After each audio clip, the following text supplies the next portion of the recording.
what we can do to make things stronger, make it better.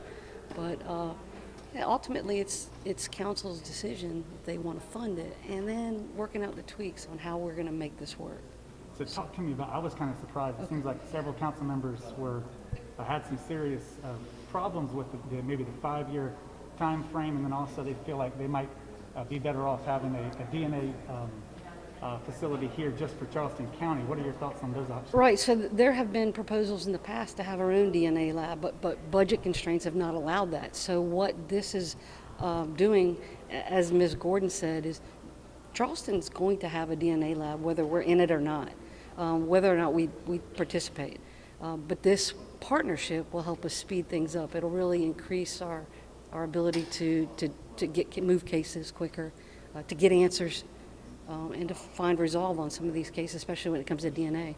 Talk to me about how critical is this issue? I mean, because people at home may not realize what you're dealing with as far as trying to get DNA processed. What is the problem, and how is this going to solve it? The problem is time, and the time commitment that it takes. And I can give you many examples, but most recently we had a homicide here in Charleston in February. And when that homicide happened, we had a lot of DNA. There was a lot of stuff that we could send out. But if we were to send it SLED, we would be waiting years, up to 18 months to almost 2 years to get any of that DNA back. But because we expedited it, went through, paid for that service and expedited it, we got it back within 3 weeks, and we were able to make that arrest. Can you imagine that person being out for that year, 2 years out on the street still offending people? And so it does make us safer. It does make our cases move quicker. And I know there are a lot of people. I'll give you, for instance, we swab probably 1 to 5 people at the detention center alone a week. And those swabs then go to SLED. SLED puts them in the CODIS database. The CODIS database is a national database. But they don't get in that database right away. It could be a year, year and a half, 2 years down the road before that even gets into the database. So now you've got people that have come into the system, been let out, and they're still committing crimes, and we haven't identified them because we can't get access to that identification, to that DNA identification. Were you shocked at all by council's the questions they had, the concerns they had about what you're proposing? No, I think I think this is because we weren't, we didn't budget for it. We didn't expect the opportunity to come up so quickly. So there should be questions, and they had questions. We still have questions too. How are we going to make this work? We haven't figured all that out yet. So I'm not concerned that they don't want it, because I think they do. I'm concerned that we do it right, and we do it the right way, and I agree with them. And just to make sure I had the numbers correct, because I'm trying to write down what I'm looking on. Looks like county council would pay a little over $1 million up front and about a little over $300,000 a year, and the city would pay about a little over $1 million up front and about $200 and something each year. Is that correct? So the city already has invested over $1.3 million in just that part of the facility. They have a $22 million overall investment, but just that one part, they've already invested that $1.3 million. Yes, the $200,000, about $300,000 that it would cost to operate it, they would be investing in. What we're proposing is we supply the funding for the people to run the lab.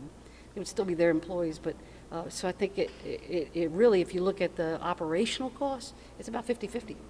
So in other words, they're paying to run the building and keep it up, electricity and all that. You guys are paying to staff it, and then if you did decide to build your own building, what would be the cost difference in doing something like that yourself? Well, several years ago it was $13 million, and that didn't include the land. So now I would think with the cost of construction it would be probably twice that. They just spent $22 million on a 22,000 square foot facility, and we would need something similar to that.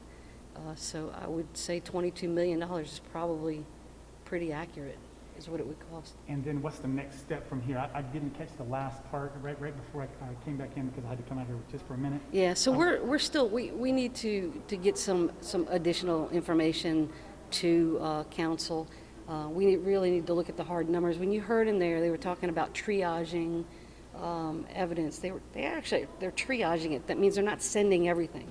The difference with triaging and sending everything, it could make or break a case. And so we're having to pick and choose what we send, whereas if we have a major case and we send all of what we have, the turnaround is very quick. So being able to talk about that and being able to show that we can get people, especially ones that are committing these crimes, off the streets and out of the public and make it safer quicker and not allow them to reoffend. I think it's a huge win for the county and the residents here.